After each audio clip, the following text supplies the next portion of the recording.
Assalamualaikum warahmatullahi wabarakatuh. Alhamdulillahi wa kafa, wassalatu wassalamu ala rasulillahil mustafa wa ala alihi wa sahbihi wa dzurriyyatihi wa ummatihi wa man wafa, amma ba'd.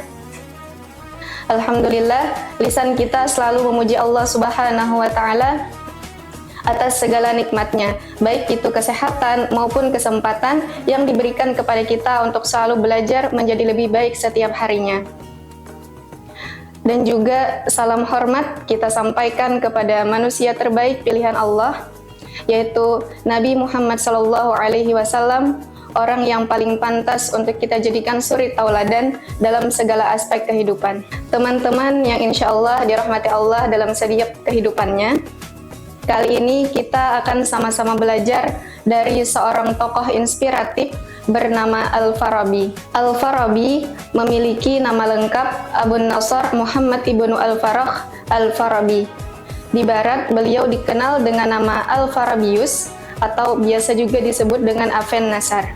Al-Farabi lahir pada tahun 872 Masehi di Farab, yaitu sebuah kota yang terletak di Turki bagian tengah yang sekarang dikenal dengan wilayah Kazakhstan. Diketahui bahwa Al-Farabi ini menempuh pendidikan di berbagai pusat pembelajaran besar pada masa itu, seperti di Baghdad yang juga merupakan pusat intelektual dan ilmiah dunia Islam. Al-Farabi diakui sebagai filsuf muslim terbesar dan disebut sebagai the second master setelah Aristoteles. Al-Farabi juga banyak menulis karya sepanjang hidupnya. Yang tidak lebih karya beliau adalah 128 karya yang tercatat dalam berbagai bidang, terutama filsafat, logika, politik, metafisika, etika, musik, dan ilmu pengetahuan lainnya. Beberapa karya terkenal beliau yang masih dibaca hingga saat ini, diantaranya adalah Al-Madinah Al-Fadilah atau Kota Utama. Dalam karya ini, Al-Farabi mengemukakan pandangannya tentang masyarakat yang ideal, yang dipimpin oleh seorang pemimpin bijaksana dan adil. Karya ini sangat berpengaruh dalam pemikiran politik dan sosial. Yang kedua adalah kitab Al-Ihsan Al-Ulum, buku tentang pengklasifikasian ilmu. Al-Farabi juga mengklasifikasikan ilmu pengetahuan dalam berbagai cabang, termasuk filsafat, logika, matematika, astronomi, dan lainnya, yang sekarang menjadi referensi penting dalam perkembangan ilmu pengetahuan di dunia Islam. Yang ketiga adalah Al-Musik Al-Kabir atau buku besar tentang musik yang merupakan salah satu karya terkenal Al-Farabi yang membahas tentang teori musik secara mendalam.